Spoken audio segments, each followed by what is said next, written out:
তা হলো প্রিয় নবী সাল্লাল্লাহু আলাইহি সাল্লামের সারা জীবনের একটি গুরুত্বপূর্ণ আমল এবং স্পেশাল জিকির, যে জিকির তিনি আল্লাহ তাআলার কাছে নিবেদন করতেন তার কঠিন সময় যখন দেয়ালে পিঠ থেকে যেত ঠিক সেই সময়।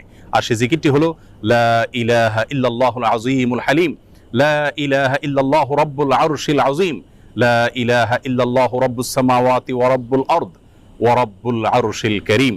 এই জিকিরের মাধ্যমে আল্লাহ রাব্বুল আলামিনের একত্ববাদের স্বীকৃতি, আল্লাহর মাহাত্ম্য বর্ণনা করার মাধ্যমে আমরা দুশ্চিন্তা এবং পেরেশানি থেকে মুক্তি লাভ করতে পারবো ইনশাআল্লাহ বিইذনিল্লাহ।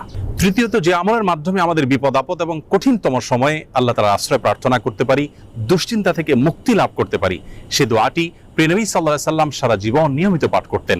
আনাস রাদিয়াল্লাহু তাআলা আনহু তার 10 বছরের সেবক ছিলেন। তিনি বলেছেন, আমি নবী আলাইহিস সালামকে দেখেছি এই দোয়া সবসময় তিনি পাঠ করতেন এবং আল্লাহ তাআলার কাছে দুশ্চিন্তা এবং পেরেশানিতে আশ্রয় প্রার্থনা করতেন। আর সে দোয়াটি হলো আল্লাহুম্মা ইন্নী আউযু বিকা মিনাল হাম্মি ওয়াল হাযান ওয়াল আজজি ওয়াল কাসাল ওয়াল